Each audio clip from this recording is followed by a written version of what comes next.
সিটিভির রাতের আয়োজন লেট এডিশনের সঙ্গে আছে আমি সালাউদ্দিন সাদি এবং আজকে আলোচনার জন্য যে বিষয়টি নির্ধারণ করেছি রাজনীতিতে নতুন সমীকরণ, অর্থাৎ এই বর্তমান বাস্তবতায় অন্তর্বর্তীকালীন সরকারের তিনটি যে প্রধান দায়িত্ব, বিচার, সংস্কার, নির্বাচন, তার সাথে চলতি দায়িত্ব, সে দায়িত্ব পালন করেছে প্রায় 6 মাস।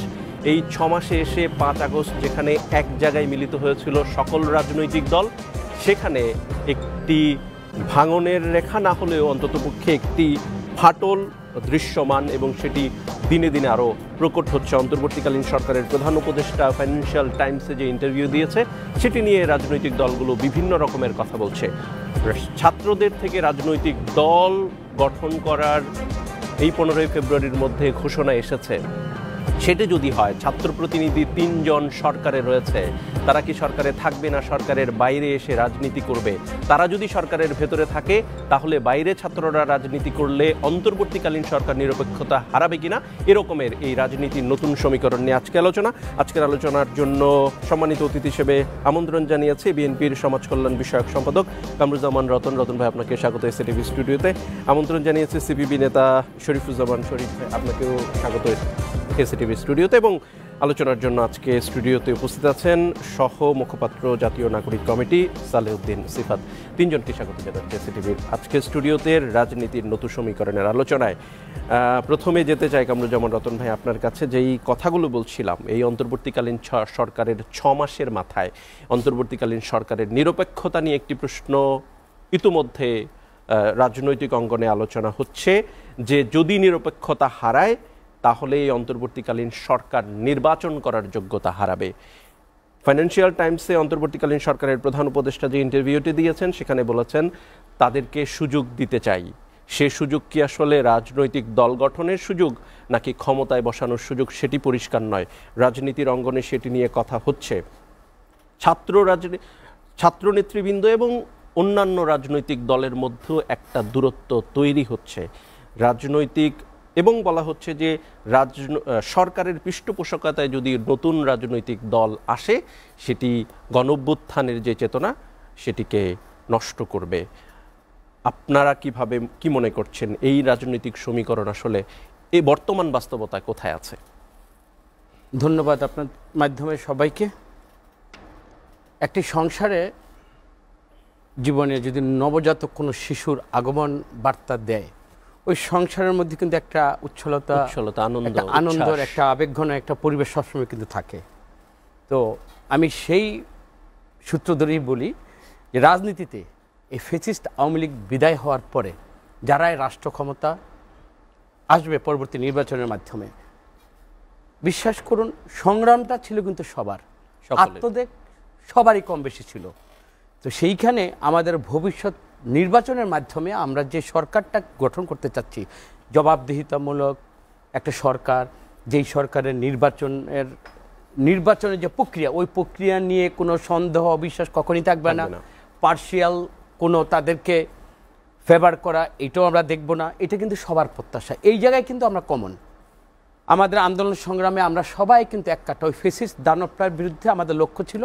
ওইটা কিন্তু আমরা যে আনন্দটা আমরা 5 তারিখে আমরা সবাই মিলে ভাগ করেছি, এটা পরবর্তীতে থাকবে এটা আমি কখনই ভাবি না। কিন্তু ওই জায়গাটায় যদি আমি এই সন্দেহ, অবিশ্বাস, ফারাক, আপনি যেটা বললেন যে এইখানে যদি আমাদের কোনো দ্বিধাদ্বন্দ্ব তৈরি হয়, এবং দ্বিধাদ্বন্দ্বের কারণে যদি দ্বিধাদ্বন্দ্ব কি তৈরি হয়নি এখনো? না, বিভিন্ন জন বিভিন্ন তাদের দলের, এখন তো সবাই চাবে ক্ষমতার মস্তদে যেতে। তো এটা তো একমাত্র বাহনই হলো জনগণের ম্যান্ডেট ভোট, নির্বাচন। কে কিভাবে জনগণকে আকৃষ্ট করব, কার কথাগুলো জনগণ ট্রাস্ট করবে, তো এইদিকে কিন্তু আমরা কিন্তু সবাই মনোনিবেশ করছি। তো এখন ওই মনোনিবেশ করার যে আমাদের দিক নির্দেশনাগুলো বা যেগুলো পথ নির্দেশনা আমার মানুষের মধ্যে দেব, সেইখানে আমার দৃষ্টিকোণ থেকে আমার দল এটা বলবে। ইতিমধ্যে আমরা 31 দফার মাধ্যমে, প্রথম আমাদের ছিল 27 দফা, তারপর সব দল মিলেই কিন্তু আমাদের 31 দফা দিয়েছি। এটার মধ্যে কিন্তু সংস্কারের একটা মোটামুটি একটা পরিস্ফুট একটা ধারণা কিন্তু জনগণ পেয়েছে। তারপর আন্দোলন সংগ্রামের মধ্যে দিয়ে যে সিফাত, আমরা সবাই মিলে যে আমাদের সকলের শরীর বেড়ে মিলেই যে একটা বাংলাদেশকে আমরা দেখলাম। 15 বছর আমরা যে ভোট হারা মানুষ, আমরা কি চাচ্ছি? আমরা ভোট দিয়ে একটা স্বচ্ছ একটা ভোট, যেই ভোটের প্রতি মানুষের আগ্রহ থাকবে এবং মানুষ তখন বুঝবে ঘর থেকে বের হয়ে আমি ভোটের দিন আমি যে উচ্ছ্বাসিত বই আমার মতটা দেব, ওই দেওয়ার পর যেন এই রাষ্ট্রে আর কোনো ন্যূনতম হানাহানিটা যে কোনো ইস্যুতে যেন না হয়। এবং ইতিমধ্যে কিন্তু আমাদের দল বলেছে আমরা ঐক্যমতের সরকার করব। তো সেই ঐক্যমতের সরকারে অপরাপর এখানে জামাতি ইসলাম সহ অন্যান্য নাগরিক অধিকার বৈষম্য যারাই আগামী দিনে বা নতুন পার্টি যেটা করবে আমরা অবশ্যই ওয়েলকাম দেব। কারণ পৃথিবীতে কিন্তু সবসময় আপনি দেখেন, খেয়াল করেন, অ্যাবসলিউট পাওয়ার, অ্যাবসলিউট করাপস। এবং আমার এই গদিটাও যদি আমি একচ্ছত্র আমি পেয়ে যাই, সেখানে কিন্তু আমিও কিন্তু দানবীয় একটা রূপ ধারণ করতে পারি। আমার জবাবদিহিতা থাকতে হবে, আমার স্বচ্ছতা থাকতে হবে, ক্ষমতা আসে। এবং পরবর্তীতে আমি আজ কি বলছি, নির্বাচনের পূর্বে এবং নির্বাচনের পরে আমি আমার ওই দৃষ্টিভঙ্গি থেকে আমি সরে গেলাম কিনে, এবং আমার যে লক্ষ্য 31 দফা থেকে আমি ক্ষমতার পেয়ে আমি ওর থেকে সরে যাব কিনা, এই জন্য আমি মনে করি সবার সচেতনতা, সতর্কতা দরকার। আমি সবাইকে বিশ্বাস করতে চাই, সবচেয়ে বিশ্বাস করতে জনগণকে, এবং জনগণের ভোটের মাধ্যমে যেন আমাদের এই যে আমাদের সন্তান তুল্য, আমার ছোট ভাই তুল্য যারা আসছে, তরুণ নেতৃত্ব আসছে, এই প্রজন্মটা তারা আমাদের শেয়ারিংয়ের মধ্যে থাকুক। জনগণের কাছে যখন তারা ভোটের জন্য যাবে, তাদের আত্মত্যাগ, ভবিষ্যৎ কর্ম পরিকল্পনা, তারাও যদি এদেশের একটা মানে বিএনপির জন্য প্রধান প্রতিদ্বন্দ্বী হয়ে যায়, তখন বিএনপি না, প্রতিদ্বন্দ্বী না থাকলে তো আমি প্রথমেই তো বলেছি, আমিও তো তখন আমি স্বেচ্ছাচার, আমিও তো হয়ে যেতে পারি। আমি মনে করি সব জায়গায় জবাব দিতে থাকতে হবে। জবাবদিহিতার পাশাপাশি আমার কার্যক্রমগুলো মানুষের মধ্যে এমন মনিটরিং থাকতে হবে যে না, অতীতে আমরা দেখেছি এর কারণে এই স্বৈরাচার এইভাবে বিদায় হয়েছে, এখন আমরা ওই কাজটি থেকে আমরা করব না। আমাদের তওবার ক্ষেত্রে প্রথম বলে কি যে আমি এটা ভুল করেছি, আর জীবনে করব না, এই প্রতিশ্রুতিটাকে বলে কিন্তু তওবা। একলাসের সহিত আমার নিয়তটাকে, এখন আমরা নিয়তটা করলাম, কিন্তু আমার পরের দিনে যদি আমি আমার ওই 31 দফা থেকে সরে যাই, আমি আমার উপরই বলছি কিন্তু, তো সেখানে আজকে যদি ওনারা পার্ট থাকে, আমার যদি শরীফ ভাইরা পার্ট থাকে, সবাই মিলে কিন্তু এখন বাংলাদেশ। তো আমরা তো মনে করি কাউকে বাদ দিয়ে হবে না, এবং আমি ওয়েলকাম জানাবো। তবে রাজনৈতিক দল অবশ্যই করবে, অধিকার তাদের আছে। আন্দোলনে যে রক্ত দেওয়ার যেহেতু তারা বুক চিতে দিয়েছে, তাদের অবশ্যই আমরা জানাবো, কিন্তু তাদেরকে পাশাপাশি হ্যাঁ, সরকারে ইতিমধ্যে আমরা জানি 3 জন যে আছে, তারা হয়তো আপনি বলেছেন পদত্যাগ করবে, আবার শুনেছি বাকি 2 জন জুনিয়র পদত্যাগ করবে। বাট আমরা কখনই এই সরকারের কিন্তু একটা ভাবমূর্তি আছে, এই সরকারের ডক্টর ইউনূস সাহেব অবশ্যই ছাত্রদের প্রতি সিম্প্যাথাইজড। আমরা তো কেন সিম্প্যাথাইজড হবেন না, ওনার হওয়ার ইউনূস বলছেন যে তাদেরকে সুযোগটা দিতে চাই। হ্যাঁ, সুযোগ দিতে চাই, সেটা তো জনগণের ভোটের মাধ্যমে দিতে হবে। তাহলে তো ইচ্ছা করে তো সিফাতকে তাহলে বসিয়ে দিয়ে কোথায় বসাবে, ওনাকে তো মন্ত্রী বানাতে পারে, কিন্তু পার্লামেন্টের মাধ্যমে যখন 151 জন নিয়ে আপনি সরকার গঠনের সুযোগ দিবেন, তখন কিন্তু ওই রেসে জনগণের কাছে তাদের নির্বাচনটা যেতে হবে। দল গঠনকে আমরা অবশ্যই সাধুবাদ জানাই। ধন্যবাদ কামরুজ্জামান রতন ভাই। আমরা যেতে চাই একটু শরীফুজ্জামান শরীফ ভাই আপনার কাছে। ইন্টারন্যাশনাল ক্রাইসিস গ্রুপ অন্তর্বর্তীকালীন সরকারকে বলেছে যে তাদের হানিমুন পিরিয়ড শেষ হয়ে গেছে, অর্থাৎ যেই অকুণ্ঠ সমর্থন ছিল সকল রাজনৈতিক দল জনগণের, সেই সমর্থনটা কিছুটা ভাটা পড়েছে। এখন এসে রাজনৈতিক দলগুলো কিংস পার্টির আলাপটা নিয়ে আসছে, এখানে এরকমের আলাপও আসছে, 111-এর আলাপও এসছে, মার্শাল লয়ের আলাপও এসছে। আসলে সমীকরণটা কোন দিকে যাচ্ছে? অন্তর্বর্তীকালীন সরকারের প্রধান উপদেষ্টা থেকে শুরু করে উপদেষ্টাদের বক্তব্য, ছাত্রনেতাদের বক্তব্য এবং রাজনৈতিক ব্যক্তিদের আসলে যে বক্তব্য, কি আলামত, কি ইন্ডিকেশন দিচ্ছে আসলে? আপনাকে ধন্যবাদ, দর্শক শ্রোতাদেরকে ধন্যবাদ, আমার 2 সাথের আলোচককে শুভেচ্ছা। এই সময়কালে সবথেকে বেশি যে প্রশ্নগুলো আলোচিত হচ্ছে, আপনি সেই প্রশ্নগুলোই করেছেন। বাংলাদেশের মানুষ একটা রক্তক্ষয়ী আত্মত্যাগের মধ্য দিয়ে 15 বছরের একটা দুঃশাসনের অবসান ঘটিয়েছে। এই অবসান ঘটানোর পেছনে তার একটা সুদীর্ঘ এবং স্থায়িত্বশীল একটা গণতান্ত্রিক ব্যবস্থায় ফিরে আসবে, এটাই ছিল প্রত্যাশা। 15 বছর যারা ক্ষমতায় ছিলেন, তাদের সাথে কোনো স্টেক হোল্ডারের ব্যক্তিগত পারিবারিক কোনো দ্বন্দ্ব বা বৈরিতা ছিল না। প্রবলেমটা যেটা ছিল, তারা চেয়েছিলেন তাদের নিয়ন্ত্রিত একটা নির্বাচন হবে, যে নির্বাচনটায় তারা তাদের মতো করে অংশগ্রহণ করবেন, তাদের কর্মীরা নির্বাচনের প্রচারণায় অংশগ্রহণ করবেন, কিন্তু ভোটের দিন তারা ভোট দিতে যাবেন না, তারা 11টা পর্যন্ত ঘুমাবেন। কারণ তারা জানতেন তাদের প্রার্থীকে সরকার নানা কায়দা করে পাশ করিয়ে আনবেন। যাকে পছন্দ করা হতো চুজ অ্যান্ড পিক, এই পলিসি নিয়ে পাবলিক রিপ্রেজেন্টেটিভ এটিকে ঠিক করা হতো। আমরা সেখান থেকে বেরিয়ে আসতে চাই। বেরিয়ে আসার মাধ্যমটা কি? মাধ্যমটা হচ্ছে আপনি একটা ফ্রি ইলেকশনের ব্যবস্থা করবেন। কিন্তু সেই ফ্রি ইলেকশনটা আপনি কি কালকেই করবেন? নিশ্চয়ই না। আজ থেকে 2 বছর 3 বছর আগে সারা পৃথিবীতে যখন কোভিড আক্রমণ করে, তখন আমাদের এখানে প্রতিরোধের জন্য আমরা কোভিডের টিকা নিয়েছিলাম। নির্দিষ্ট একটা ব্যবধানে এই টিকাটা আপনাকে নিতে হতো। আপনি সকাল বিকেল রাত 3 বার 3টা টিকা নিলেন, আপনি কোভিড প্রতিরোধ করলেন, সেটা ছিল না। অর্থাৎ অনেকগুলো জায়গায় আপনাকে সময় দিতে হয়, তবে সেই সময়টা আপনাকে হতে হবে যৌক্তিক সময়। আপনি অনন্তকাল এই সময়ের জন্য অপেক্ষা করবেন না। জনগণ এই রাষ্ট্র পরিচালনায় অংশগ্রহণ করতে চায়। আমার সংবিধান বলছে এই দেশের মালিক হচ্ছে জনগণ। সুতরাং সেই মালিকানাটা হচ্ছে গণভবনে আমি গিয়ে শুয়ে থাকবো, বঙ্গভবনে গিয়ে ঘুমিয়ে থাকবো, এর ভেতর থেকে মালিকানা না। রাষ্ট্র পরিচালনায় আমি রিপ্রেজেন্টেটিভ ঠিক করব আমার মতামতের ভিত্তিতে, তবে সেটি অবশ্যই হতে হবে একেবারে ফ্রি অ্যান্ড ফেয়ার। যেটা গত পার্লামেন্ট পর্যন্ত আমরা অভিযোগ করতাম যে একটা পার্লামেন্ট বহাল রেখে আর একটা পার্লামেন্ট যখন আপনি নির্বাচন দিতে যাচ্ছেন, তখন স্বাভাবিকভাবে লেভেল প্লেয়িং ফিল্ডটা হতো না। কারণ একটা কেন্দ্রে বা একটা নির্বাচনী এলাকায় 4 জন প্রার্থী, 1 জন সিটিং এমপি, বাকি 4 জন সাধারণ প্রার্থী। উনি যখন কেন্দ্রে যাচ্ছেন, লোকাল প্রশাসন তাকে যেভাবে ট্রিটমেন্টটা দিচ্ছে, অন্য 4 জন সেই ট্রিটমেন্টটা পাচ্ছে না। অর্থাৎ এই জায়গায় প্রশাসন একটা জায়গায় দাঁড়াচ্ছে। এখান থেকে বেরিয়ে এসে আমরা একটা নতুন ব্যবস্থাপনার অধীনে নির্বাচনটা চাই, এবং সেই কারণে কেয়ারটেকার সরকার ব্যবস্থা ফিরে আসা। এবং আমি মনে করি যে কেয়ারটেকার সরকার ব্যবস্থা ফিরে আসার মধ্য দিয়ে নির্বাচনকে অর্থবহ করার জন্য নির্বাচনী সংস্কারের যে প্রেক্ষাপট এবং যে দাবি, তার প্রায় 60% অ্যাচিভড হয়ে গেছে ইতিমধ্যেই কেয়ারটেকার ব্যবস্থা ফিরে আসার ভেতর থেকে। বাকি কতগুলো জায়গা আপনাকে করতে হবে। এখন আমি সেই কাজগুলো করার জন্য অনন্তকাল অপেক্ষা করব কিনা? আমি এখন যেটা দেখতে পাচ্ছি, সরকার সংস্কার করতে গিয়ে অনেকগুলো জায়গায় লেজে গোবরে অবস্থা করে ফেলেছে। যে সময়টা তারা নিচ্ছে, সময়ের সাথে সমন্বয় নেই। একটা সংস্কার কমিশন আজকে হচ্ছে, তার 1.5 মাস পরে আরেকটা সংস্কার কমিশন রিপোর্ট দেওয়া হচ্ছে, আবার বলা হচ্ছে যে এটি ফাইনাল রিপোর্ট না, আবার এটি নিয়ে বসতে হবে। অর্থাৎ সময় ক্ষেপণ হচ্ছে। এবং প্রথম দিকে আমার মনে হয়েছিল যে এটি হয়তো ব্যবস্থাপনার ঘাটতির কারণে, কিন্তু এখন আমি দেখতে পাচ্ছি এই সময় ক্ষেপণের পেছনে একটা পলিটিক্স আছে। আপনি আমি সেটি মনে করি যে এর পেছনে একটা পলিটিক্স আছে। মনে হয় যে সরকার কেউকে একটা স্পেস দিতে চায়, ব্রিডিং এর জন্য একটা স্পেস দিতে চায়।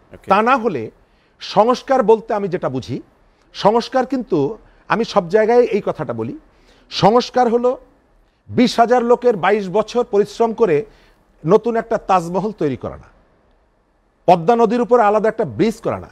সংবিধান এবং আমাদের আইন কানুনের মধ্যে যে আইনগুলো আমাদের রাষ্ট্র পরিচালনায় প্রতিবন্ধকতা তৈরি করে এবং জনস্বার্থ পরিপন্থী, সেগুলোকে বাতিল করে নতুন আইন প্রণয়ন করাটাই হচ্ছে সংস্কার। কিন্তু সেই কাজটি আপনাকে দীর্ঘ সময় অপেক্ষা করার কোনো প্রয়োজন নেই। আপনার যদি ইচ্ছা থাকে, 6 মাসে আপনি এখন পর্যন্ত দৃশ্যমান কোনো পরিবর্তনটা কিন্তু আনতে পারেননি, এবং যে পর্যন্ত এনেছেন সবগুলো ড্রাফট।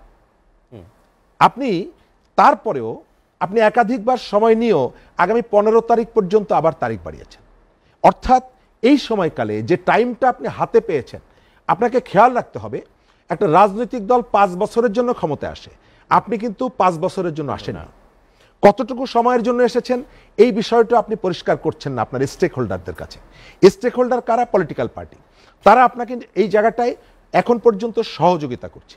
বাংলাদেশ কোন দিকে যাবে এটি নির্ভর করছে এই সরকার বাংলাদেশটাকে কোন দিকে নিয়ে যাবে।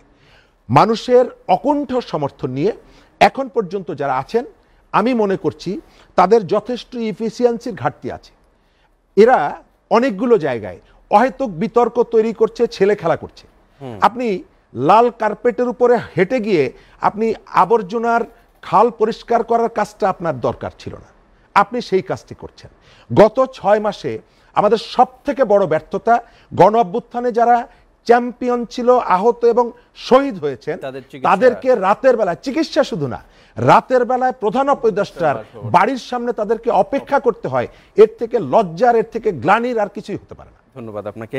এর থেকে লজ্জার, এর থেকে গ্লানির আর কিছু হতেই পারে না। জাতীয় নাগরিক কমিটির সহ মুখপাত্র, আপনার কাছে যদি বলি, আপনারা রাজনৈতিক দল তৈরি করার জন্য প্রেক্ষাপট তৈরি করছেন। শরীফ ভাই যেমনটা বললেন যে এর চেয়ে লজ্জার, এর চেয়ে গ্লানির, যাদের রক্তের উপরে দাঁড়িয়ে এই গণঅভ্যুত্থান, আহত এবং নিহত শহীদ যারা, তারা কি কোনোভাবে অবহেলিত হচ্ছে? এই বৈষম্যবিরোধী ছাত্র আন্দোলনে যারা নেতৃত্ব দিচ্ছে, আপনারা যারা আছেন, তারা কি কোনো কারণে আসলে তাদের প্রতি মনোযোগ কম দিচ্ছেন মনে হয়? সেটি বলবেন। আর আপনাদের রাজনৈতিক সমীকরণের কথা যদি বলি, জাতীয় নাগরিক কমিটির পক্ষ থেকেই বলা হচ্ছে যে সবাই মোটামুটি একমত হয়েছে নাহিদ ইসলাম এসে রাজনৈতিক দলের হাল ধরবেন। আক্তার হোসেন উনি পত্রিকায় সাক্ষাৎকারেই বলেছেন, এবং সেখানে নাগরিক কমিটির আরেকজনকে সেখানে উপদেষ্টা হিসেবে রিপ্লেস করার একটি পরিকল্পনা আছে। সেটি যদি হয় তাহলে ছাত্ররা অন্তর্বর্তীকালীন সরকার এবং ছাত্র নেতৃত্বকে আলাদা করার সুযোগ আছে কিনা? দুটি প্রশ্ন আপনার। জি, প্রথমে বলতে চাই, জুলাই গণ অভ্যুত্থানে যারা আহত হয়েছেন, শহীদ হয়েছেন, তাদের জন্য কিন্তু বৈষম্যবিরোধী ছাত্র আন্দোলনের বিশেষ সেল গঠিত হয়েছে এবং তারা নিরলসভাবে পরিশ্রম করছে। এখন সেসব জায়গায় ঘাটতি তো অবশ্যই আছে, ঘাটতি থাকবে না তেমন তো কথা নেই। এখন এটার দায়িত্ব তো সরকারের নেওয়া, পুনর্বাসনের বা চিকিৎসার ব্যবস্থাগুলো তো সরকারের পক্ষ থেকে আয়োজন করার বেসিক্যালি একটা বাধ্যবাধকতা আছে, দায় আছে। তো সেক্ষেত্রে বৈষম্যবিরোধী ছাত্র আন্দোলন যা করছে সেটা সহযোগে করছে। এখন সেখানে যে একদম সহযোগে করছে মানে কি? তারা তো বৈষম্যবিরোধী ছাত্র আন্দোলনেরই অংশ। তারা তো এই আহত যারা আছে হসপিটালে, তাদের সহযোগে করবে কেন? তারা তো আপনাদেরই পার্ট না। সহযোগ মানে কি? সহযোগ মানে হচ্ছে আপনি সরকার যে জিনিসটা তার দায় আছে সরকারের করা, একটা আহতদের পুনর্বাসন করা, সুচিকিৎসার ব্যবস্থা করা, সেটা তো অবশ্যই সরকারের দায়িত্ব। বাট বৈষম্যবিরোধী সহযোগ মানে কি? সহযোগ মানে হচ্ছে সরকারের বাইরে গিয়ে তিনি উদ্যোগ নিয়ে কাজটা করছেন। এর মানে তো এই না যে তাকে আমরা খারিজ করে দিচ্ছি বা আহতদের খারিজ করে দেবো, ব্যাপারটা এরকম না। তো ঘাটতি যে নাই, আমি ব্যাপারটা এরকম বলবো না, অবশ্যই ঘাটতি আছে। সেই জায়গা থেকে আমি মনে করি যে বৈষম্যবিরোধী ছাত্র আন্দোলনের কিংবা সরকারের নজর দেওয়া উচিত। আর দ্বিতীয় যে প্রশ্নটা নজর দেওয়া উচিত শব্দটা একটু দুর্বল না? না, আমি নজর দেওয়া বলতে আমরা তো নিজেরা যখন বলছি যে সহযোগ নিচ্ছি, যেমন আমাদের নিজেরও নাগরিক কমিটিতে আমাদের গণ অভ্যুত্থান বিষয়ক আলাদা একটা সেলই আছে, যে সেলের কাজ হচ্ছে আপনার আহতদের জন্য সর্বোচ্চ। ইভেন কিছুদিন আগেও আমাদের সেলের উদ্যোগে, এবং আমরা এটা সরকারের সাথেও কোলাবোরেট করেছি, কিছু আমাদের আহত ভাই ব্রাদার তাদেরকে আমরা বিদেশে পাঠিয়েছি সুচিকিৎসার জন্য। তো সেই কাজটা তো আমাদের জায়গা থেকে আমরা করছি। এখন যদি অবহেলার কোয়েশ্চেন আসে, পর্যাপ্ত ছিল সেটি আমাদের জায়গা থেকে তো দায়টা তো আমাদের না। আমি যেটা বলতে চাচ্ছি, একটা জিনিস সরকারের যে দায়িত্ব, আপনি তো এই প্রশ্নটা সরকারকে করবেন। সরকার তো এই জায়গায় অবহেলার পরিচয় দিয়েছে, সেটা নিয়ে তো আমাদের কোনো সে না, মানে আমরা তো বলেছি যেটা ইজ ট্রু। বাট আমাদের জায়গা থেকে আমরা নিজেরা সহযোগে কিছু করছি, আমরা সেই বয়ানটা তো আমরা বলবো, আমরা তো সেটা দিচ্ছি। আর সেকেন্ড যে প্রশ্নটা আপনি করেছেন সেটা হচ্ছে রাজনৈতিক দলের ব্যাপারে। দেখেন, এই অভ্যুত্থানের পরে তরুণদের মধ্যে একটা রাজনৈতিক আকাঙ্ক্ষা তৈরি হয়েছে, রাজনৈতিক সচেতনতা এবং রাজনৈতিক নেতৃত্ব দানের একটা ইচ্ছা তাদের মধ্যে তৈরি হয়েছে। আপনি দেখে থাকবেন, যেই জেনারেশন আগে বলতো যে আই হেট পলিটিক্স, তারা এখন ভাই যেটি বললেন লাল গালিচা কিংবা হচ্ছে আরো অন্যান্য উপদেষ্টাদের কোনো একটা ভুল ভ্রান্তি, সেগুলো নিয়ে তারা চুলচেরা বিশ্লেষণ করছে। এটা তাদের রাজনৈতিক সচেতনতার একটা প্রমাণ। এছাড়াও আপনি দেখবেন তারা ইতিহাস নিয়ে, রাজনৈতিক সচেতনতা এই ধরনের তরুণ বা এই লাল গালিচা যখন আগে রাজনৈতিক দল যখন করতো, রাজনৈতিক নেতারা যখন করতো, তখনও কিন্তু সমালোচনা হতো। হ্যাঁ, সমালোচনা হয়েছে, কিন্তু সেই সমালোচনার স্পেসটা ছিল না। এখন তারা সেই স্পেসটা পাচ্ছে, তারা এটা ফ্রিলি করতে পারছে। আমি সেই বিষয়টাই ইঙ্গিত করছি। এবং দ্বিতীয়ত, আগের যে কথা বলছেন আপনি, আগে একজন ব্যক্তি রাজনৈতিক সমালোচনা করতো, আমি নিজে রাজনৈতিক সমালোচনা করেছি, এরপর আমি ক্যাম্পাসে নির্যাতিত হয়েছি। এখন তো সেটি ঘটছে না। আমি বলছি সেই স্পেসটা তো আছে। সেই স্পেসটাকে তরুণরা নিজেদের, যে জেনারেশন বলেছে আই হেট পলিটিক্স, তারা এখন পলিটিক্সে কার কি ভুল হচ্ছে, কার কি ভ্রান্তি হচ্ছে, সেটা নিয়ে তারা কিন্তু চিহ্নিত করছে। এছাড়াও তাদের মাঝে রাজনৈতিক নেতৃত্ব তৈরি হচ্ছে। কেমন? অভ্যুত্থান পরবর্তী সময় আমরা দেখি যখন ল অ্যান্ড অর্ডার সিচুয়েশনটা কন্ট্রোলে নাই এবং প্রায় বিপন্ন অবস্থা, তখন তারা নিজেরা ট্রাফিকের জন্য নিজেরা স্বেচ্ছাসেবী দায়িত্ব পালন করেছে। এছাড়াও বিভিন্ন জায়গায় ডাকাত পড়েছিল, তখন তারা নিজেরা উদ্যোগী হয়ে ডাকাতদেরকে তারা প্রতিহত করেছে। ফলে তাদের মাঝে কিন্তু এক ধরনের পলিটিক্যাল অ্যাসপিরেশন, পলিটিক্যাল একটা চিন্তা তাদের মাঝে হাজির হয়েছে। এখন এই পলিটিক্যাল আকাঙ্ক্ষা বা অ্যাসপিরেশনটাকে আমাদেরকে স্থান দিতে হবে রাজনৈতিক পরিসরে। সেটা হয়তো আমাদের এক্সিস্টিং রাজনৈতিক দলগুলোর মাঝে তারা হয়তো পাচ্ছে না বিধায় এখন আমাদের একটা নতুন রাজনৈতিক দল হাজির করতে হচ্ছে তরুণদেরই, যারা এই পলিটিক্যাল অ্যাসপিরেশনটাকে তারা একটা বাস্তবিক রূপ দিবে, চ্যানেলাইজ করবে এবং মোবিলাইজ করবে। সেই জায়গা থেকে একটা নতুন রাজনৈতিক দল, বৈষম্যবিরোধী ছাত্র আন্দোলন কিংবা জাতীয় নাগরিক কমিটি সহ আরো যারা তরুণদের প্ল্যাটফর্ম আছে তাদেরকে নিয়ে চিন্তা করা হচ্ছে। আপনি যেটা বললেন যে আক্তার হোসেনকে কোট করে, আসলে আক্তার হোসেন এই কথাটি বলেননি। আক্তার হোসেন সেখানে বলেছেন যে অনেকেই মানুষজন চাচ্ছে, নাগরিকরা চাচ্ছে যে নাহিদ ইসলাম বলেন কিংবা মাহফুজ আলম, আসিফ মাহমুদ তারা যেন এইখানে এসে এই কাজটা করেন বা নেতৃত্বের জায়গাটা তারা যাতে ধরেন। কিন্তু আমাদের ভিতরে এটা আলাপ আলোচনা চলছে, সুতরাং আক্তার হোসেন কিন্তু এটা একদম কোট করে কিন্তু এই জিনিসটা বলেন নাই। আর আরেকটা জিনিস হচ্ছে, অনেকে এখন আলাপ দিচ্ছেন যে সরকারে থাকা অবস্থায় তারা রাজনৈতিক নেতৃত্বে আসবে কিনা। এটা কিন্তু আসিফ মাহমুদ তার স্টেটমেন্টে একদম ক্লিয়ারলি বলেছেন যে সরকারে থাকা অবস্থায় কোনো উপদেষ্টা তারা কিন্তু রাজনৈতিক যে দল সেই দলের নেতৃত্বে আসবেন না। এবং আপনারা খেয়াল করলেই দেখবেন যে রাজনৈতিক যে ময়দান সেখানে কিন্তু সংগঠিত করার চেষ্টাটা বা সংগঠিত করার কাজ সেটা কিন্তু আসলে কোনো উপদেষ্টা করছেন না, সেটা করছেন বৈষম্যবিরোধী ছাত্র আন্দোলনের সমন্বয়করা এবং জাতীয় নাগরিক কমিটি যারা সংগঠক আছেন তারা করছেন। ফলে এই অভিযোগটি আসলে উপস্থাপন করার কোনো সুযোগ নাই। আরেকটা যে আলাপ আসছে সেটা হচ্ছে কিংস পার্টির আলাপ। আমি নানা মহলে, নানা রাজনৈতিক মহল থেকে শোনা যায় আর কি। কিংস পার্টি হচ্ছে basically tool of the regime যেটা থাকবে সেই রেজিমের টুল আকারে সেটা ব্যবহৃত হবে, এটাই হচ্ছে নিয়ম। কিন্তু আপনি দেখবেন যে জাতীয় নাগরিক কমিটি কিংবা বৈষম্যবিরোধী ছাত্র আন্দোলন তারা কিন্তু টুল অফ দ্য রেজিম হিসেবে ব্যবহৃত হচ্ছে না, বরং তারা নিজেদের একটা ইন্ডিপেন্ডেন্ট পলিটিক্যাল এন্টিটি নিজেরা তৈরি করছে তাদের নিজেদের ন্যারেটিভের মাধ্যমে, বয়ানের মাধ্যমে। সেটা সংবিধান প্রশ্নে হোক, সেটা জনপ্রশাসন সংস্কার প্রশ্নে হোক, সেটা আরো অন্যান্য যত সংস্কার প্রশ্নে হোক। এখন এই যে অভিযোগটা আসে যে তারা সরকার থেকে স্পেস পাচ্ছে, আসলে ব্যাপারটা এরকম না। দেখেন, সরকারের পক্ষ থেকেই বলা হচ্ছে, সেটি সরকারের পক্ষ থেকে ডক্টর ইউনূস সাহেব যেটা বলেছেন যে সুযোগ করে দেওয়া উচিত, সেটাকে আমি সুযোগ করে দিতে চাই। হ্যাঁ, সুযোগ করে দিতে চাই, এটা রিড করতে হবে এভাবে। সুযোগ করে দিতে চাই মানে কি না তো বুঝতে হবে। সুযোগ করে দিতে চাওয়া মানে হচ্ছে এখন ছাত্ররা যখন তরুণদের একটা দল গঠন করতে যাচ্ছে তখন নানা মহল থেকে তাকে কিংস পার্টি বলে রাজনৈতিক দলটা গঠন করার সুযোগটা দিতে চায়। আমি যেটা বলতে চাচ্ছি, বিভিন্ন রাজনৈতিক দল থেকে এই গঠনের প্রশ্নটাকে, গঠনের যে চিন্তাটাকে ভিলিফাই করার চিন্তা আছে, হাজির আছে। কেউ তাকে কিংস পার্টি বলে তাকে ব্লেম দেওয়ার চেষ্টা করছে। তো সেটা যাতে না হয়, বরং রাজনৈতিক দলগুলোই যাতে তাদেরকে সুযোগটা দেয়, সেটা আই থিংক এভাবে আর হিট করা উচিত। ধন্যবাদ। একটা বিরতি নিচ্ছি, লেট এডিশনে নিচ্ছে একটা বিরতি, সাথেই থাকুন। দেখছেন এসরিভেল লেট এডিশনে। দর্শক, আলোচনা করছি রাজনীতির নতুন সমীকরণ, সেটা নিয়ে আবারও আসতে চাই বিএনপির সমাজ কল্যাণ বিষয়ক সম্পাদক কামরুজ্জামান রতন ভাই আপনার কাছে। নতুন রাজনৈতিক দল আসছে, সেটি নিয়ে তো আলোচনা করবে। আপনাকে প্রথম প্রশ্নটা যেটি করতে চাই, এই মুহূর্তে সকল রাজনৈতিক দলেরই একটি দাবি হচ্ছে জাতীয় ঐক্যটা রাখতে হবে, যেটি 5 আগস্টে এসেছিল, সেটি ছাত্র জনতা থেকে শুরু করে রাজনৈতিক দলগুলো জাতীয় ঐক্যের কথা বলছেন। দুটি প্রশ্ন আপনাকে করব। একটি হচ্ছে, এই নতুন রাজনৈতিক দল যদি অন্তর্বর্তীকালীন সরকারের সামান্য পৃষ্ঠপোষকতায় আসে তাহলে এই ঐক্যে ভাঙন ধরার সুযোগ আছে কিনা। দ্বিতীয়ত আপনাকে যে প্রশ্নটা করব সেটি হচ্ছে, দীর্ঘদিনের আন্দোলন সঙ্গী বিএনপির জামাত, তাদের সাথেও এখন বিএনপি কিছুটা বিপরীত বক্তব্য দিচ্ছে, এক দল আরেক দলের বিরুদ্ধে বলছে, এরকমের একটা অবস্থান তৈরি হচ্ছে। সেটিই বা কেন? দীর্ঘদিনের আন্দোলন সঙ্গী, 15 বছর 17 বছর আপনারা যেভাবে নির্যাতিত হয়েছেন, জামাতও সেভাবে নির্যাতিত হয়েছে, তাহলে কেন এই বিরোধ? দুটি প্রশ্ন আপনার কাছে। আমি একটু আমার মতো করে গ্রামের একটা উদাহরণ দেই। দেখবেন, ডাকাত যখন, আমি আমাকে ওই সেন্সের কথা বলতেছি, যখন একটা সম্মিলিত প্রচেষ্টার মাধ্যমে একটা জিনিস অর্জন করলো, ভাগাভাগিতে নিয়ে কিন্তু প্রথম কিন্তু একটা জটিলতা সৃষ্টি হয়।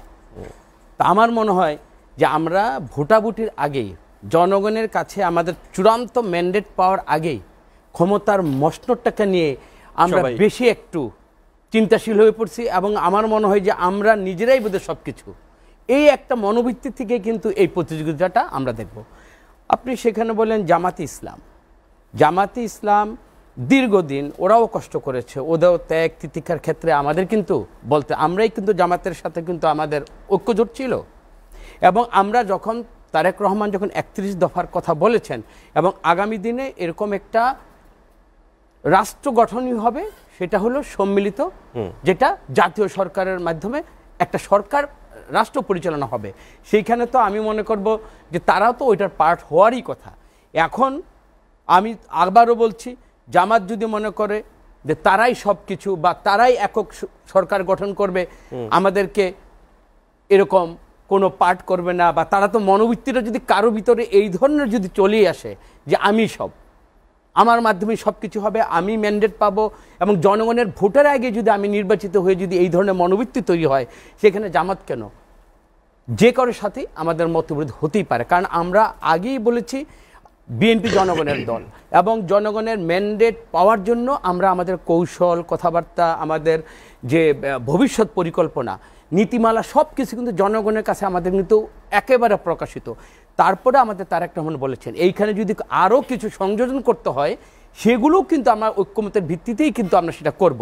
তো সুতরাং জামাত ইসলামের সাথে আমাদের ওইরকম বিরোধ হয়েছে, হয়তো মতপার্থক্য না, কথার যে মানে নীতিমালা বা কথার মধ্যে দিয়ে হয়তো কেউ চটকদার, কেউ একটু বেশি আমি আমাকে নিজেকে এক্সপোজ করতে চাচ্ছি, বা আমার দর্শনটা জনগণের কাছে এখনই অ্যাকসেপ্টেড হয়ে গেছে, এরকম কিন্তু আগামী একটা অগ্রিম রায় নিয়ে বোধহয় আমাদের এই ধরনের মনোবৃত্তি তৈরি হয়ে থাকতে পারে। তো সেই ক্ষেত্রে আমরা মনে করি যে আমাদের আবারও আমি একটা কমন ডায়লগ কিন্তু আমার তৈরি, সেটা আমি বলবো যে সম্মিলিত হলে আমরা দাঁড়িয়ে থাকবো, আর বিভাজিত হলে আমরা ধরাশয়ী হব।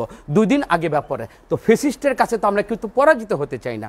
আর এখানে বারবার একটা কথা বলতেছেন, এই যে নতুন একটা দল করবে বা এই সরকারের ছত্রছায়ায় বলবো না, এই সহযোগিতা প্রত্যক্ষ বা পরোক্ষভাবে নতুন কোন দল, আমরা তো বললাম এ দেশে দল দরকার, মানুষের অ্যাকসেপ্টেন্স পাওয়ার জন্য গ্রহণযোগ্য একটা শিক্ষিত মডারেট একটা দল কিন্তু দরকার।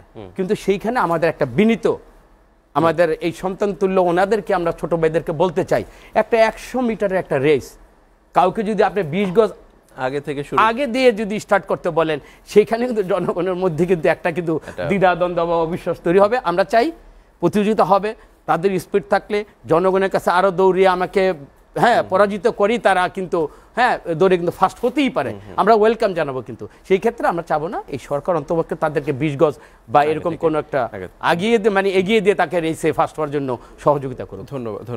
ধন্যবাদ আমরা যেমন রতন ভাই, আবার আসতে চাই শরীফুজ্জামান শরীফ ভাই। রতন ভাই যেমনটা বলছিলেন যে 20 গজ এগিয়ে দিয়ে তাকে দৌড়ে নামানো, আপনি এর আগে যেটি বলছিলেন যে কার্যক্রম দেখে মনে হচ্ছে যে তাদের কাউকে না কাউকে একটু ব্রিডিং স্পেস দেওয়ার চেষ্টা অন্তর্বর্তীকালীন সরকার করছে। সেটি যদি হয়, যদি এখানে সেটি হলে নিশ্চিতই ঐক্যে, যে জাতীয় ঐক্যের কথা বলছি, সেটিতে ফাটল ধরবে।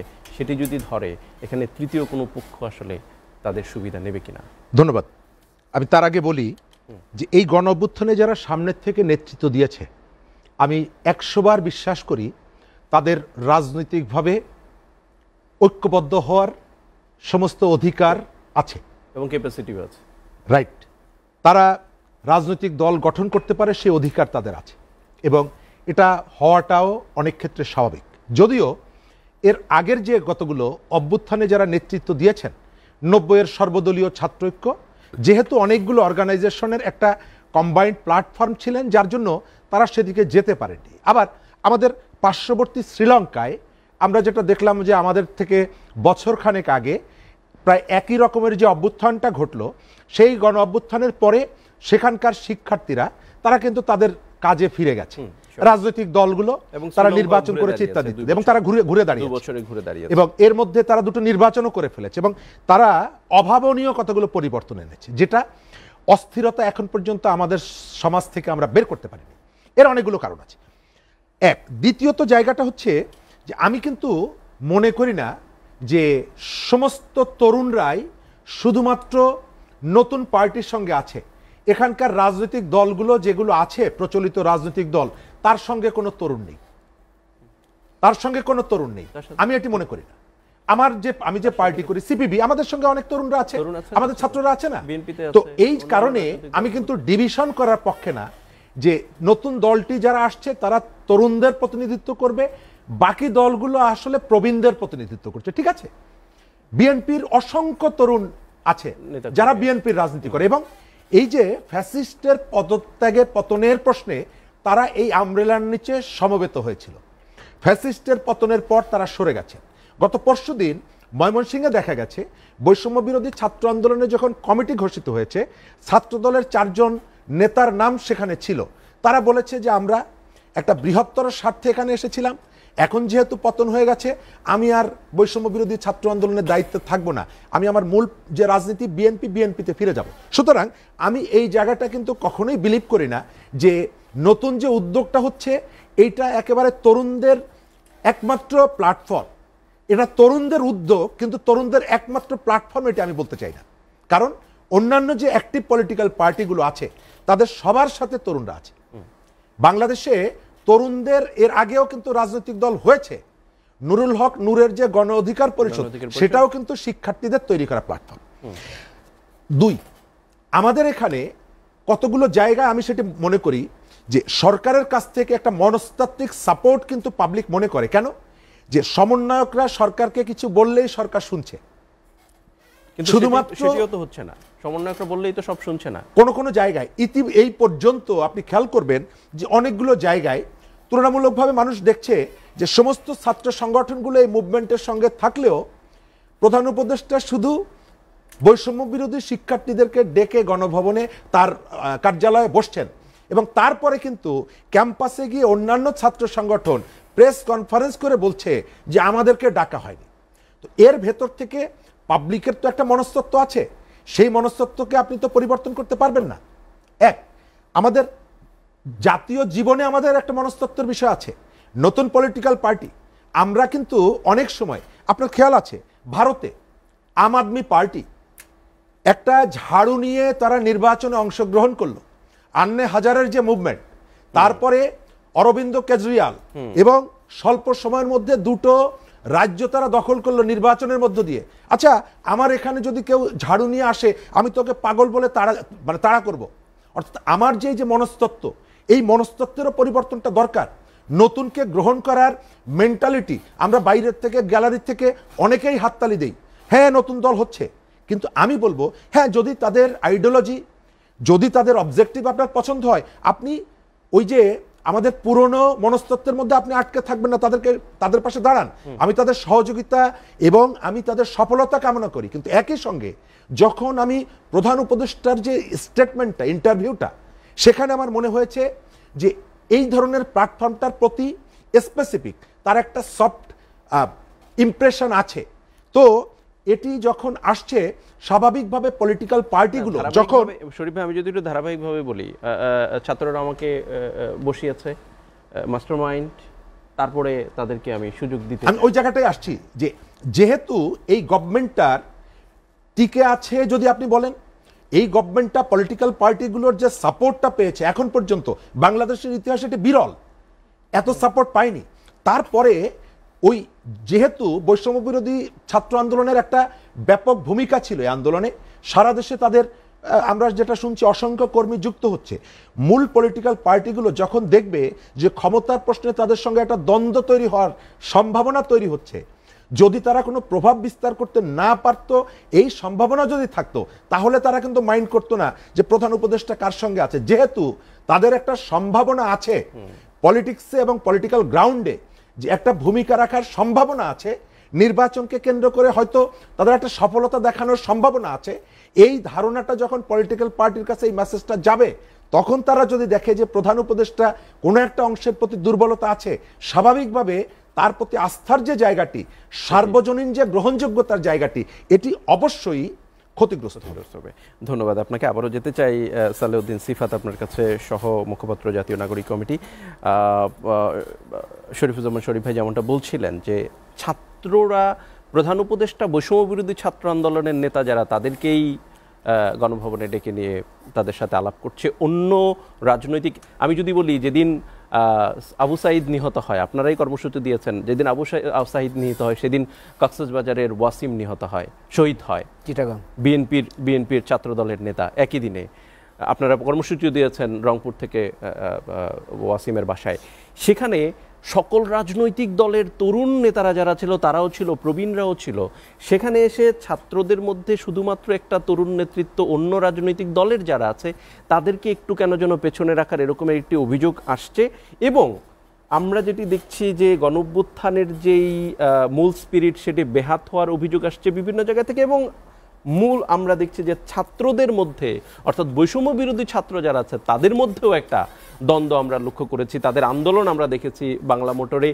আসলে কি যে রাজনীতি যখন এসছে এই ক্ষমতার দ্বন্দ্বটাই কি অবস্থার তৈরি করেছে, এই সমীকরণটা আসলে কোথায় গিয়ে দাঁড়াচ্ছে বা দাঁড়াবে? জি, প্রথমে আমি যে বিষয়টি বলতে চাই যে রাজনৈতিক দলের অন্য নেতারা উপদেষ্টার পেছনে আছে, সামনে বৈষম্য বিরোধী আন্দোলন, এ ধরনের একটা অভিযোগ এসেছে, কিন্তু অভিযোগ না, এটি ওকে অ্যাজ এ ফ্যাক্ট আপনাদের থেকে আমি নিলাম। কিন্তু একই আরেকটি ছবি কিছুদিন আগে যখন রাজনৈতিক দলগুলো সহ বৈষম্য বিরোধী ছাত্র আন্দোলন এবং জাতীয় নাগরিক কমিটি প্রধান উপদেষ্টার সাথে কোনো একটি বৈঠকে গিয়েছিলেন, তখন আপনি দেখতে পাবেন যে জাতীয় নাগরিক কমিটির সদস্য সচিব আক্তার হোসেন তিনি কিন্তু বসেছিলেন, অন্য সবাই দাঁড়িয়েছিল, প্রধান উপদেষ্টা সহ তিনি সামনে বসে আছেন, তারা তিনজন বসে আছেন। এখন এইটাকে আপনি কিভাবে ডিফাইন করবেন বা এক্সপ্লেইন করবেন? আই থিঙ্ক যে এই ধরনের সিম্বলিক ইস্যুগুলো যদি আমরা নিয়ে বেশি আলাপ আলোচনা করতে যাই তাহলে পুরো রাত আলোচনা করতে হবে, বিতর্ক তৈরি হবে। এত বিতর্ক আই ডোন্ট থিঙ্ক যে এটা এখন প্রয়োজন আছে। আর এটা যেটা বলা হচ্ছে সফট ইমপ্রেশনের কথা, এইটা তো অনস্বীকার্য যে এটা একটা গণ অভ্যুত্থান পরবর্তী সরকার। এটা তো আপনার রেজিম চেঞ্জ হওয়া কোনো সরকার না। ইলেকশন হয়েছে, ইলেকশন হয়ে আরেকটা সরকার বসে গেছে, ডক্টর ইউনূস সাহেব ক্ষমতায় বসছে, ব্যাপারটা তো এরকম না। কিংবা এটা একটা যে তত্ত্বাবধায়ক সরকার, নিরেট তত্ত্বাবধায়ক সরকার, ব্যাপারটাও কিন্তু এরকম না। এটা হচ্ছে গণ অভ্যুত্থান পরবর্তী সরকার, এবং গণ অভ্যুত্থানটা যে ব্যানারের নেতৃত্ব হয়েছে, যে ছাত্রদের নেতৃত্ব হয়েছে, ডক্টর ইউনূস সাহেব নিজেও বলেছেন যে আমাকে এখানে চেয়ারে বসিয়েছে হচ্ছে এই ছাত্ররা। সো এখন এটা সফট ইমপ্রেশনের কোয়েশ্চেন না, এটা হচ্ছে গণ অভ্যুত্থানের তরুণ নেতৃত্ব তা এই অভ্যুত্থানটাকে নেতৃত্ব দিয়েছে। ফলে আজকে উপদেষ্টা মণ্ডলী সহ আজকে আমাদের রাজনৈতিক দলগুলো এখন তারা তাদের রাজনৈতিক যে স্পেসটা, পলিটিক্যাল স্পেসে নিজেকে হাজির করার, এবং যে ভোটের অধিকারের জন্য তারা এতদিন পর্যন্ত লড়াই করতে পারেননি, গুলির মুখে পড়তে হয়েছে, এক্সট্রা জুডিশিয়াল কিলিংসের শিকার হতে হয়েছে, গুমের শিকার হতে হয়েছে, সেটা কিন্তু তারা আজকে চাইতে পারছেন। ফলে এইটা এখানে সফট ইমপ্রেশনের কোয়েশ্চেন না, আপনাকে এই সরকারের প্রকৃতি বুঝতে হবে, ওয়েদার এটা কি তত্ত্বাবধায়ক নিরেট সরকার নাকি হচ্ছে একটা গণ অভ্যুত্থান পরবর্তী সরকার। গণ অভ্যুত্থান পরবর্তী সরকারের ক্ষেত্রে আপনি এই অভিযোগটা আপনি দিতে পারেন না। পরবর্তী সরকার আমি শেষ করি, আমি আসলে শেষ করতে পারছি না বারবার, আমি কিন্তু প্রথমে শেষ করতে পারিনি। আচ্ছা, আরেকটা বিষয় যেটা আমার সম্মানিত সহ-আলোচক জনাব শরীফ সাহেব বললেন যে সমন্বয়করা যা বলে সরকার তা শুনে, আমি একদম শ্রদ্ধার সাথে দ্বিমত করতে চাই। সমন্বয়করা যা বলে সরকার তা শুনে, ব্যাপারটা এরকম না, বরং এখানে রাজনৈতিক স্টেক হোল্ডার যারা আছে তাদের সাথে আলোচনা হয়। রাজনৈতিক স্টেক হোল্ডাররা যদি সেখানে একমত না হয়, সম্মত না হয়, তাহলে সমন্বয়কদের কোনো পাওয়ার নাই যে তারা এইটাকে বাস্তবায়ন করে। সমন্বয়করা জুলাই প্রক্লেমেশন চেয়েছে, এখন পর্যন্ত আমরা সেখানে গড়িমসি দেখেছি। সমন্বয়করা নতুন সংবিধানের কথা বলেছে, সেখানে এখন পর্যন্ত আমরা সেটা কোনো বিস্তারিত বিবরণ দেখতে পাইনি। সমন্বয়করা চেয়েছে রাষ্ট্রপতি অপসারণ হোক, কিন্তু সেটাও কিন্তু আমরা এখন পর্যন্ত দেখতে পাইনি। ফলে সমন্বয়করা চাইলেই যে অভ্যুত্থান পরবর্তী সরকার সে সব করতে পারবে, ব্যাপারটা মোটেও এরকম না, এটা প্রমাণিত ফ্যাক্ট। আর এটা যেটা বলা হচ্ছে যে ব্রিডিং স্পেস বলতে আসলে কিছু নাই। আপনার একটা ছাত্র জনতার শক্তি অভ্যুত্থানের নেতৃত্ব দিয়েছে, পলিটিক্যাল অ্যাসপিরেশনওয়ালা ছেলেপেলে আছে। এখন অভ্যুত্থানে সবাই অংশগ্রহণ করেছে, বিএনপিও অংশগ্রহণ করেছে, জামাতও অংশগ্রহণ করেছে, বামপন্থী দলগুলোও অংশগ্রহণ করেছে, তাদের ছাত্র তরুণ এই নেতৃত্বরাও অংশগ্রহণ করেছে। অভ্যুত্থান পরবর্তী, কিন্তু অভ্যুত্থান যখন করেছে তখন কেমন ছিল? তারা কিন্তু একটা ব্যানারের নিচেই ছিল, বৈষম্য বিরোধী ছাত্র আন্দোলন। আর যখন অভ্যুত্থান হয়েছে তখন প্রত্যেকে তাদের যে নিজ নিজ ইডিওলজিক্যাল জায়গাগুলো আছে সেখানে তারা ফেরত গিয়েছে। কিন্তু একটা বিশাল পরিমাণ বহুল একটা জনগোষ্ঠী কিন্তু রয়ে গেছে যারা কোনো ব্যানারকে এখন পর্যন্ত ওন করতে পারে নাই, যারা নির্দিষ্ট কোনো ব্যানারে ছায়াতলে আসে নাই, তারা শুধুমাত্র তাদের লেগাসি হচ্ছে বৈষম্য বিরোধী ছাত্র আন্দোলনের ব্যানারে যাওয়া। তাদেরকে আপনি কিভাবে পলিটিক্সের স্পেস দিবেন? তাদেরকে তো আপনি নির্দিষ্ট রাজনৈতিক মতাদর্শের স্পেস দিতে পারবেন না। তাদের জন্য, এই তরুণদের জন্য একটা নতুন রাজনৈতিক দল দরকার, নতুন রাজনৈতিক পার্টি দরকার। আমরা সেই কথাটাই বলছি। আর একটা যেটা হচ্ছে যে এখানে অন্তর্বর্তীকালীন সরকারের পৃষ্ঠপোষকতা নিয়ে অনেক কথা হচ্ছে, এটা আসিফ মাহমুদও ক্লিয়ার করেছে, এটা ভেরি মাচ ক্লিয়ার যে জাতীয় নাগরিক কমিটি এবং বৈষম্য বিরোধী ছাত্র আন্দোলন বিভিন্ন জেলায়, বিভিন্ন উপজেলায়, থানায় কমিটি সহ সাংগঠনিক বিস্তার কার্যক্রমটা করছে। বিভিন্ন জায়গায় জাতীয় নাগরিক কমিটির নেতৃত্ব হামলার শিকার হচ্ছে। বরিশালে হামলার শিকার হয়েছে আমাদের জাতীয় নাগরিক কমিটির নেতৃত্ব, ব্রাহ্মণবাড়িয়ার জজ কোর্টে হামলার শিকার হয়েছে জাতীয় নাগরিক কমিটির নেতৃত্ব। মানে আপনি একটা প্ল্যাটফর্মকে, আমি শেষ করি, একটা প্ল্যাটফর্মকে আপনি দাবি করছেন কিংস পার্টি এবং বলছেন সরকারের পৃষ্ঠপোষকতা নিয়ে চলছে, আবার এট দ্য সেম টাইম তারা হামলারও শিকার হচ্ছে, সেটা কোনো প্রতিকারও পাচ্ছে না। এইটা কোন ধরনের প্যারাডক্স? আমি এটার একটা জবাব চাইবো। এটা তো সরকারের কাছে চাওয়া উচিত আপনাদের। নো, সরকার দুটো ইস্যু, একটা হচ্ছে আমি সরকারের কাছ থেকে নিরাপত্তা পাচ্ছি না, এইটা একটা ইস্যু, সেটা আমি সরকারকে অ্যাড্রেস করেছি অলরেডি। বাট আপনি যখন আমাকে বলছেন যে আপনি সরকারের পৃষ্ঠপোষকতা নিয়ে হচ্ছেন, তখন এই ইস্যুটা আমি আপনাকে রেজ করলাম যে আসলে এটা কি আপনার সরকারের পৃষ্ঠপোষকতা মনে হয়? উপদেষ্টা যে তিনজন উপদেষ্টা আছে, ওরা কি বৈষম্য বিরোধী ছাত্র আন্দোলনের অংশ কিনা? তারা বৈষম্য ছাত্র আন্দোলনের সমন্বয়ক ছিল এবং যখন তারা উপদেষ্টা হয়েছে তারা কিন্তু সমন্বয়ক পদ থেকে ছেড়ে গিয়ে তারপর উপদেষ্টা হয়েছে।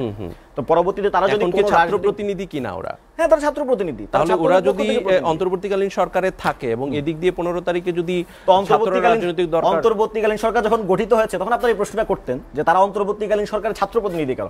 ছাত্রদের দ্বারা এই রেগুলেশন এই আপরাইজিংটা হয়েছে, ফলে ছাত্রদের প্রতিনিধি ওয়াচডগ হিসেবে অস্বাভাবিক কিছু না, এটা নরমাল। আরেকটা সর্বশেষ যে বিষয়টা আমি বলতে চাই যে বিভাজনের প্রশ্নে আসছে যে এখন ক্ষমতার প্রশ্নে আমরা বিভাজিত হয়ে যাচ্ছি কিনা। আমি মনে করি রাজনৈতিক প্রশ্নে, বিভিন্ন প্রশাসনিক সংস্কারের প্রশ্নে, রাষ্ট্রীয় কাঠামোর প্রশ্নে এখানে যে ধরনের বিভাজন, যে নির্বাচন আগে হবে না সংস্কার আগে হবে, কিংবা নির্বাচনের রোডম্যাপ কখন ঘোষণা হবে, এগুলো হেলদি ডিবেট, গণতন্ত্রের মধ্যে এগুলা চর্চা থাকা উচিত। এগুলো আমাদের বহুত্ববাদের জন্য প্রয়োজন। আমরা ওই আওয়ামী লীগ যেরকম সবকিছুকে একীভূতকরণ করেছে আমরা সেরকম চাই না। এই ধরনের ডিফারেন্স অপিনিয়ন থাকবে, কিন্তু কিছু প্রশ্নে আমাদের একমত হতে হবে। প্রথমত হচ্ছে বাংলাদেশের স্বাধীনতা এবং সার্বভৌমত্বের যে প্রশ্নটি, সে প্রশ্নে আমাদের একমত হতে হবে। এরপর মানবাধিকারের প্রশ্নটি, মানবাধিকার নিশ্চিত করতে হবে। এবং থার্ড যেটা হচ্ছে ফ্যাসিবাদী যত মতাদর্শ আছে, ফ্যাসিবাদী যত কালাকানুন আছে, সেগুলোর বিরোধিতা করতে হবে, বিপক্ষে থাকতে হবে। ধন্যবাদ আপনাকে। আমরা লেট এডিশনে একটা বিরতি নিচ্ছি, সাথেই থাকুন।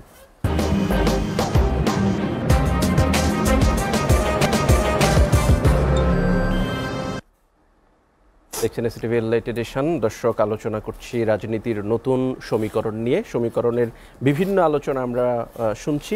আবারও একটু আলোচনায় যেতে চাই কামরুজ্জামান রতন ভাই, সমাজ কল্যাণ বিষয়ক সম্পাদক, বিএনপির বর্তমান অবস্থাটা নিয়ে একটু রতন ভাই আপনার সাথে আলাপ করতে চাই। সেটি হচ্ছে যে বিএনপি কেন যেন আলোচনায়, বক্তব্যে ছাত্ররা কেমন যেন ছাত্রদের মধ্য থেকে একটা দূরত্ব তৈরি করছে বিএনপি। ছাত্ররা এক ধরনের বক্তব্য দিচ্ছে, তার পাল্টা বক্তব্য বিএনপি দিচ্ছে, বা বিএনপি বক্তব্য দিচ্ছে, ছাত্ররা পাল্টা বক্তব্য দিচ্ছে, সেই ধরনের একটি ঘটনা ঘটছে। আবার আমরা দেখছি যে আপনাকে একটু আগে যেটি প্রশ্ন করলাম যে আপনাদের দীর্ঘদিনের আন্দোলন সঙ্গী জামাত, সেখানেও একটা পাল্টাপাল্টি বক্তব্য আসছে। এবং সর্বশেষ যে ঘটনাটি, সেটি হচ্ছে যে ইসলামী বক্তা যারা আছেন তারা বিভিন্ন ওয়াজ মাহফিলে বক্তব্য দিচ্ছেন, সেটির বিরুদ্ধেও আবার আপনারা আজহারি থেকে শুরু করে অন্যান্য ইসলামী বক্তা যারা আছেন তাদেরকে, আপনাদের যারা নেতৃবৃন্দ আছেন তারা আবার তাদের পাল্টা জবাব দিচ্ছেন। এই পাল্টাপাল্টি অবস্থানটা কেন? দেখুন, এখানে যখন মাননীয় আজহারি সাহেবের কথা আপনি বললেন, ওনার সম্পর্কে কে কি বলল, আমি একজন ধর্মটাকে আমার চর্চা এবং বিশ্বাসের জায়গায় রাখতে চাই।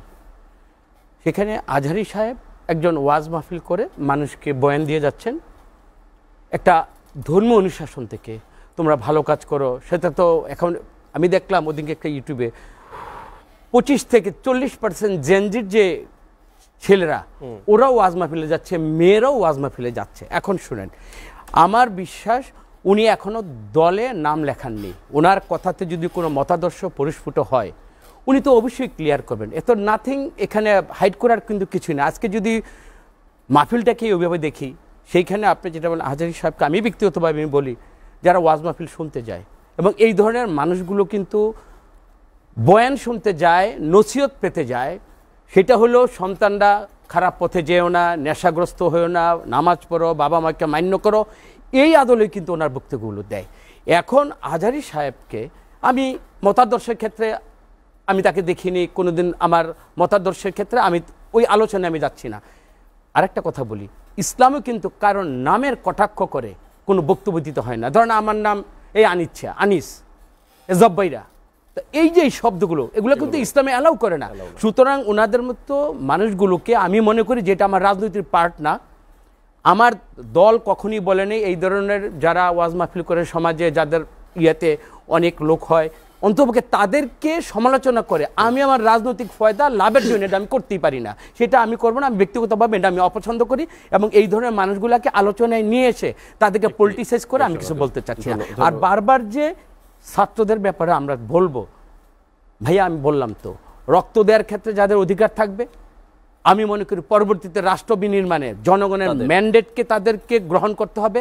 ওই ম্যান্ডেটই হবে তাদেরকে ভবিষ্যতে রাষ্ট্র ক্ষমতায় তারা কতটুকু পার্ট হবে, দেশ বিনির্মাণে তারা কতটুকু পার্ট হবে, এটা সরকারের এই জনগণই তাদেরকে নির্ধারণ করে আগামীতে পাঠাবে। ধন্যবাদ কামরুজ্জামান রতন ভাই। আসতে চাই আবারও শরীফুজ্জামান শরীফ ভাই আপনার কাছে। এই যে রাজনৈতিক দলগুলোর সাথে সরকারের, আপনার এর আগের আলোচনায় দেখছিলাম সরকারের একটা ফাটল রয়েছে, এটি কি ক্রমেই বর্তমান কার্যক্রম, প্রধান উপদেষ্টার বক্তব্য, অন্যান্য উপদেষ্টাদের বক্তব্য এবং রাজনৈতিক দলগুলোর বক্তব্য, এবং রাজনৈতিক দলগুলোর সাথে অন্তর্বর্তীকালীন সরকারের সংলাপ, পর্যাপ্ত সংলাপ না হওয়া, এই ফাটলটা কি দিনে দিনে স্পষ্ট হচ্ছে? ধন্যবাদ। এর সাথে আমি শুরুটা করি, আমাদের এই সময়কালে এটা অস্বীকার করব না যে আমাদের তরুণরা যে বীরত্বপূর্ণ অবদান রেখেছে এবং সাহসিকতার পরিচয় দিয়েছে, বাংলাদেশের মানুষ তাদেরকে শ্রদ্ধার সাথে স্মরণ করে। কোনোভাবেই তাদেরকে প্রতিপক্ষ ভাবার কোনো সুযোগ আমাদের নেই। যদি সেটি আমরা কেউ করি তাহলে ধরে নিতে হবে আমি এই যে গণ অভ্যুত্থানের এই যে পরিবর্তনের আকাঙ্ক্ষার পরিপন্থী এবং তার সাথে আমি সম্পৃক্ত হতে পারি না। ইতিমধ্যে আমরা দেখছি যে পরাজিত পলাতকরা আবার নানা ফর্মে ফিরে আসছে। এই যে বিভাজনের সুযোগটা তারা গ্রহণ করছে এবং তারা কতগুলো জায়গায় খুবই ন্যাক্কারজনক ঘটনা ঘটাচ্ছে। সম্প্রতি প্রধান উপদেষ্টার প্রেস সেক্রেটারির বইমেলাকে একটা ঘটনাকে কেন্দ্র করে তার পরিবারকে টার্গেট করে যে ধরনের প্রচারণাটা চালানো হচ্ছে, আমি গত কয়েকদিন ধরে প্রেস সেক্রেটারি যে কাজটি করেছেন আমি তার সমালোচনা করেছি, কিন্তু আজকে গতকালকে থেকে তার পরিবারকে টার্গেট করে যে ন্যাক্কারজনক ঘটনা ঘটাচ্ছে, এর ভেতর থেকে আমি দেখতে পাই যে এদের মন মানসিকতায় মনস্তত্ত্বে গত 6 মাসের বিন্দু মাত্র কোনো পরিবর্তন হয়নি। তারা মোটেই অনুতপ্ত না, তাদের মধ্যে কোনো অনুশোচনা নেই।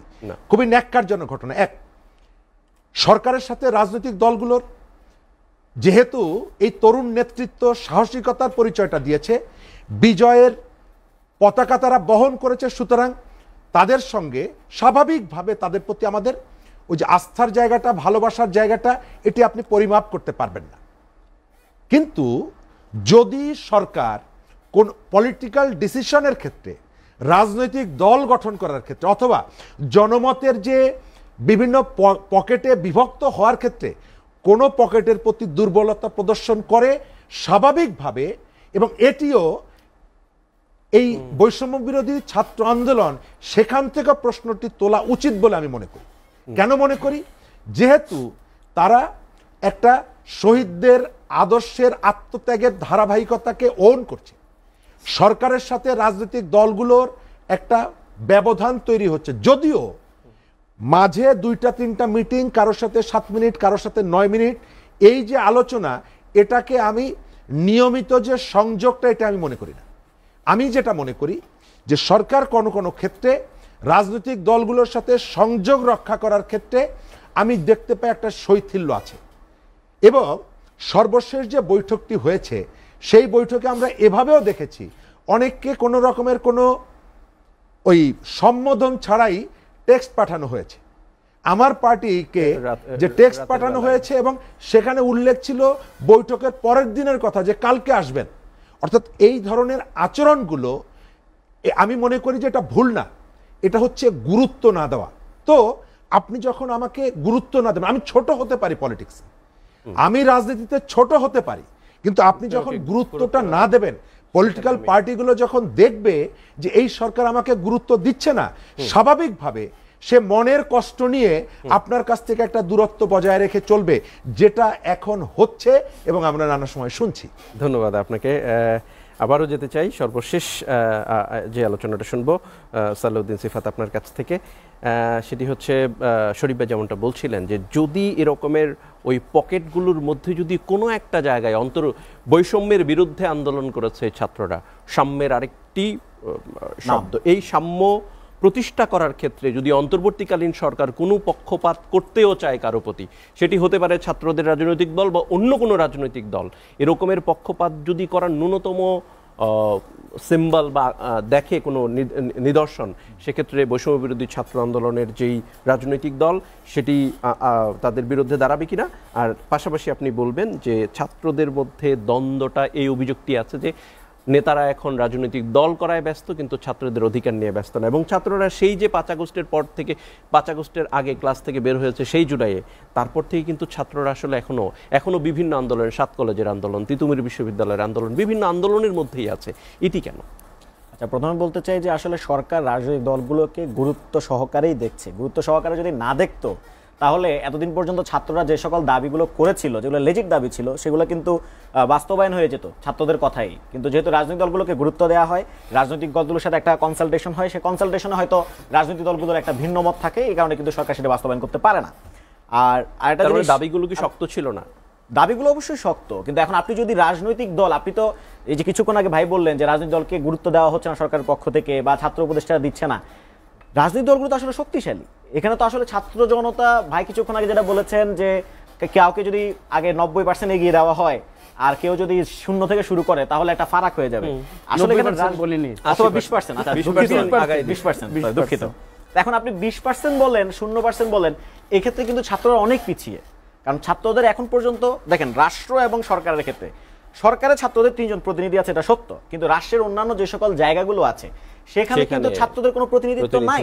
ফলে ছাত্ররা অটোমেটিক্যালি বা তারা তাদের নিজেদের যে বয়সের কারণে হোক, যে কোনো কারণে হোক, অভিজ্ঞতার কারণে তারা কিন্তু অনেক পিছিয়ে আছে। আর আরেকটি যেটা আমি বলতে চাচ্ছি যে আপনাদের দ্বন্দ্বের কথা বলছেন ছাত্রদের মধ্যে যে কেবলমাত্র রাজনৈতিক কারণে দ্বন্দ্ব হচ্ছে এরকমটা কিন্তু না। অনেক জায়গায় দেখা যাচ্ছে যে প্রাতিষ্ঠানিক কারণে দ্বন্দ্ব।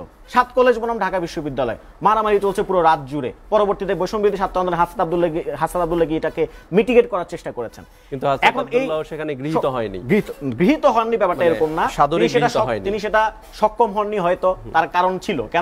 কারণ আমরা বারবার বলেছি ফ্যাসিবাদী হাসিনার পতন হয়েছে ঠিক, কিন্তু ফ্যাসিবাদের নানা দোসররা, নানা কল কবজা কিন্তু এখনো বাংলাদেশের মাটিতে এখন কিন্তু বহাল তবিয়তে আছে। এবং আজকেও লিফলেট বিতরণ করেছে এবং পুলিশের উপর হামলা করেছে তারা গোপালগঞ্জে, এবং তারা প্রত্যক্ষ এবং পরোক্ষ ইন্ধন দেয়। 7 কলেজ বনাম ঢাকা বিশ্ববিদ্যালয়ের যে সংঘর্ষ, আমরা আন্তঃপ্রাতিষ্ঠানিক সংঘর্ষটা দেখেছি, সেখানে তারা 3টি গুজব ছড়িয়েছে যে নীলক্ষেতের কোনো এক জায়গায় একটি লাশ পাওয়া গেছে, কার এসে নিয়ে যান। আবার বৈষম্যবিরোধী ছাত্র আন্দোলনের একজন সমন্বয়ক রাকিব, সে নাকি নিহত হয়েছে, এরকম গুজব ছড়িয়েছে। ফলে এটা কিন্তু ভেরি মাচ ক্লিয়ার যে ফ্যাসিবাদের যে সকল দোসররা আছে তারাই কিন্তু এই ধরনের দ্বন্দ্বগুলোতে পালে কিন্তু হাওয়া দিচ্ছে। আর সর্বশেষ একটা কথা বলে আমি শেষ করছি।